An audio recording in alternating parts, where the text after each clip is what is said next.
Change comes slow to small southern towns like Summerville, South Carolina, where I was born and raised. But in the late 1960s, the times they were a-changing fast in our little slice of Mayberry.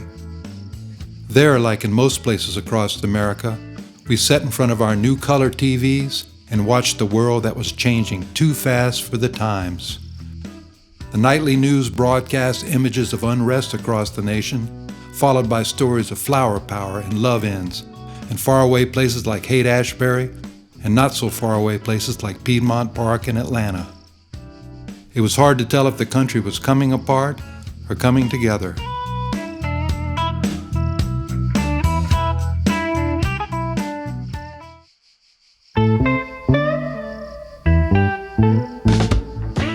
For young people, there was a definite sense of change in the air. Everywhere, hair was getting longer and music was getting louder. Down at the local Tasty Freeze, the new sounds of Hendrix, Cream, and Creedence could be heard blasting from the 8-track players in the muscle cars that cruised the loop. And in school, long hair was starting to challenge the dress codes. Those were heady days for an impressionable young teen like myself, and like kids everywhere, I was swept up in the current of current events.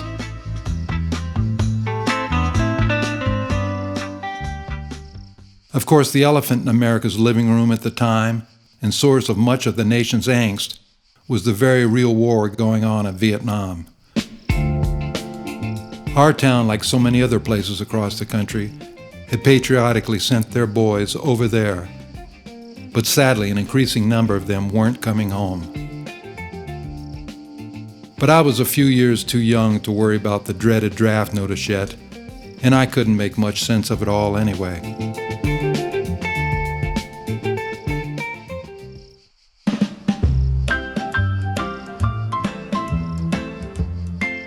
In the late 60s, I was in the thick of that awkward age of early teenhood and still learning to navigate the perils of post-puberty boy's life. Over the course of a few short years, I'd evolved from a science fair kid with a crew cut to a mop-top teen tie-dyeing t-shirts on the back porch.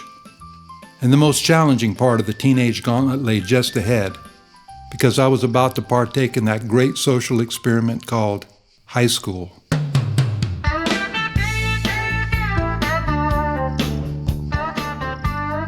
In the fall of 1969, I was a 14-year-old freshman at the newly opened Summerville High. Walking those shiny hallways and the new modern buildings, passing the juniors and seniors that I had mostly only seen in my big sister's yearbooks, was like entering a brave new world. It was also downright intimidating, but I was determined to fit in, and maybe even get my face above the crowd a little bit.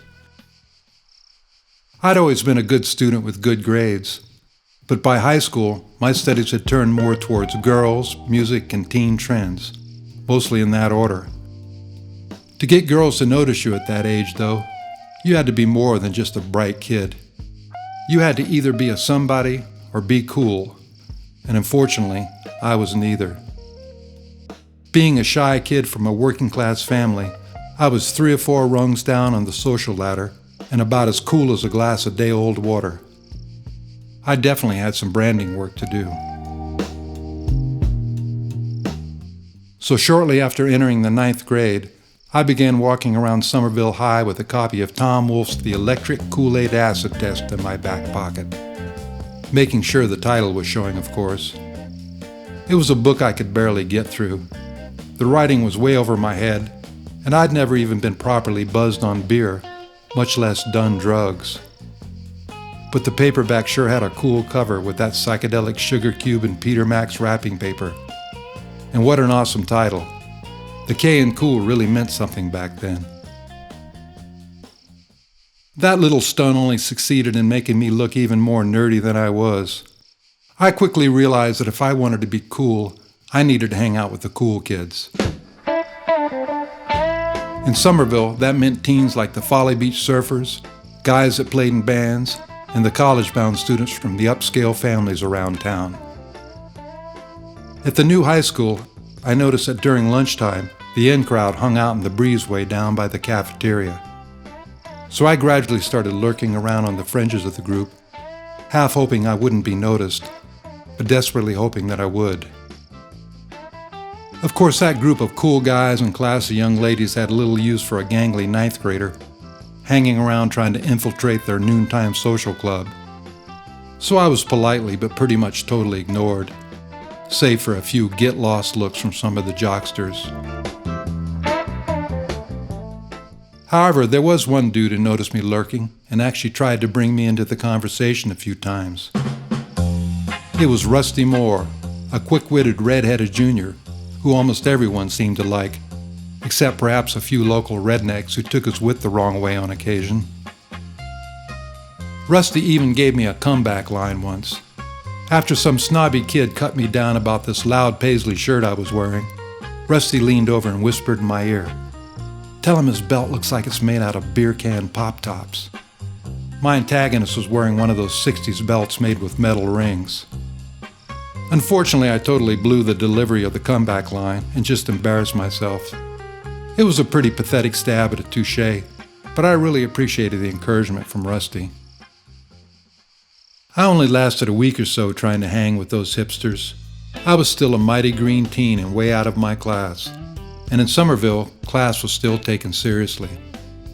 Our family was somewhere below the middle of the social line, so I was definitely bumping my head against the class ceiling trying to break into those trendy social circles.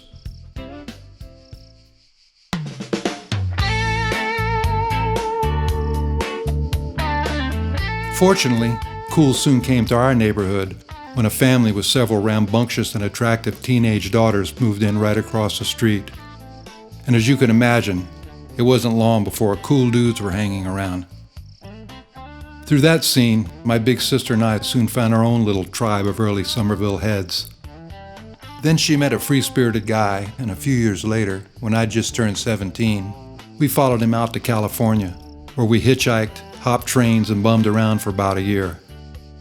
Now that was a real education.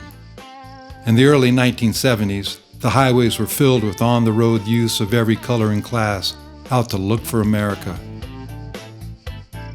I ended up staying on the West Coast, went to college, and finally settled down in Oregon.